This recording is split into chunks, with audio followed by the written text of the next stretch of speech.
thrilled to have Nile Rodgers here. I mean, you are just honestly quite possibly, and I think probably, you're the most accomplished person I think I've ever met and interviewed. So it's like I'm out before I even start. Okay, well, yeah, you can there do it you on go. your own. We're done. We're Cool. done. Thank you. No, really. I mean, I imagine a lot of people are kind of falling all over themselves when they see you in the lobby of the Royal New York Hotel right now.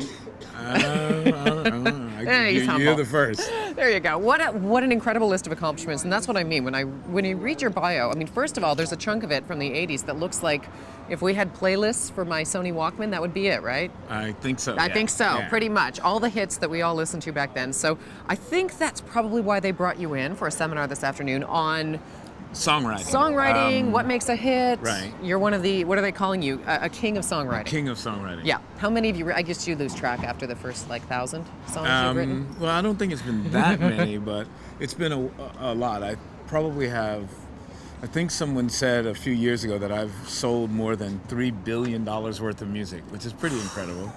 These days, that's like something that I don't think anybody could even hope to aspire to, but maybe you can give us some hope in this Well, age I only got a small portion of the $3 billion, but still, it was good. Still pretty good. And I mean, you have seen music go through so many changes and I mean, evolutions, I guess. And I look at your career, it's kind of like you've just known how to change with the times and move on to the next thing just before it gets hot. And how do you do that? Well, I was lucky because I started right when music was still cool, or the music business was still cool, and it was just about to shift. I got my first hit record in 1977, with my band Chic, and then we wound up writing the biggest record in Warner history, which is Le Freak, Freak Out.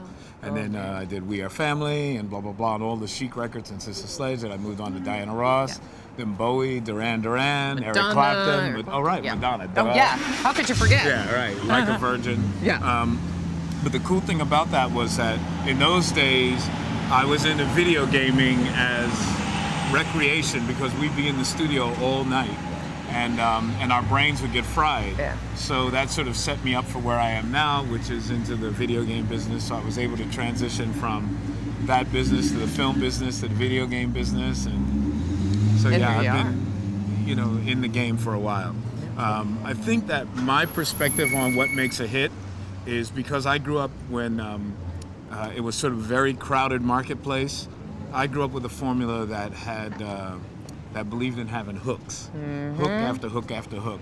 If you listen to some of the famous songs that I've written, like a simple one like The Freak, even though we sing "Aw, freak out," the hook is in the lick. It's in that down. And all of my songs have been very hook-oriented. Even when I did Duran Duran and Bowie, they had traditional songs where the hooks came later. I made them put the hooks at the front of the song. That's what I was going to ask. Is it so simple as coming down to a formula? And I guess that's the formula. Well, that's been my formula because I grew up where you only had one shot at radio. So a guy would walk into the radio station, have a bunch of records under his arms, and our formula was make sure that then in those first 10 seconds they loved your record. And that's always been my formula. Put the hook right in their face. And what about these days? I mean, obviously this hotel behind us is just full of artists who just, they got the talent, they just want to know how to market themselves, they just want to know how to present themselves and get heard. What is your, ultimate advice to them? See, it's hard for me to advise other people because I think that music is the type of performance art that goes along with the personality. I didn't have the kind of personality that would allow me to get away with the sort of developmental type of songwriting. So my songs had to be the stars. I was never a star, so other people have that personality and that vibe where they could carry off the developmental thing, and you could hang with them because you love their look and their concept and their message. So I would never recommend anybody do anything the way I did it because I did it based on who I was. I think everybody who's a true artist figures out their own formula and their own methodology. Because at the end of the day, we're just storytellers, and I learned how to tell my stories my way. And my formula may not necessarily work for another artist. It did happen to work for Bowie and Madonna and some others, but not normally. Okay, so be true to yourself is really, be as honest as you can and yeah, I mean, that's sort of cliche-ish and corny, but it really is the truth because, I'm an old hippie and I've always believed that great songs and great artists, like cream rises to the top. and in a very, very cluttered, crowded landscape, sometimes the filtering mechanism is whatever it is, but sooner or later, those really great artists come to the top. Absolutely. Now, you look back over your career, I don't know, I mean, gosh, just turn on a radio and you hear a medley of your, hits from the past. What keeps you excited about this industry, and what keeps you motivated to continue challenging yourself? Because a lot of people would have just retired it and put it up and gone, hanging out at the beach. Well, for me, like I said, what happened is video games changed my life. When I bought a distribution company, which was totally stupid, I bought it on a whim. I saw that Prince was trying to buy a distribution company because he was having a big fight with Warner's. And I said, well, if it's cool enough for Prince to do, I'll do it. So we got into a bidding war over a little company. I spent a little more money, wound up buying the company.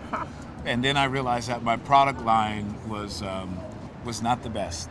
I started doing a little investigating, and because I love gaming, I went to a game company called Capcom, and I did a 10-year distribution deal for a really little franchise called Resident Evil, and pow!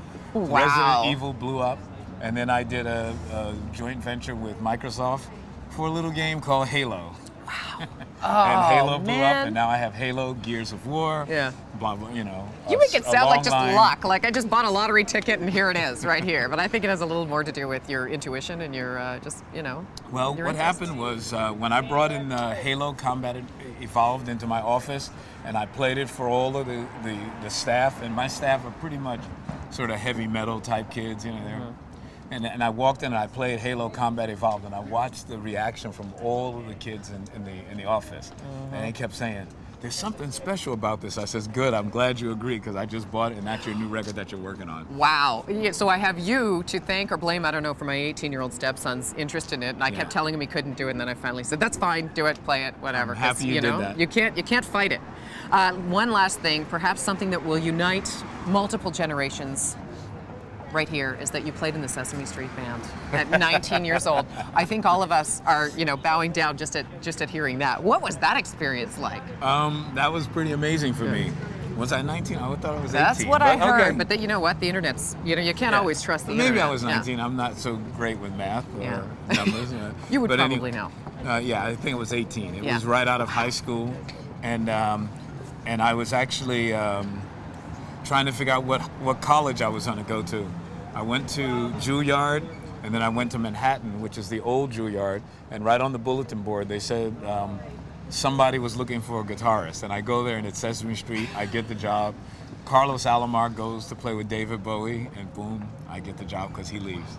That is wild. Yeah. I just like that. I mean, because I was just watching it this morning and thinking that's something that has endurance, and apparently so does your career. So thank you so much for taking the time.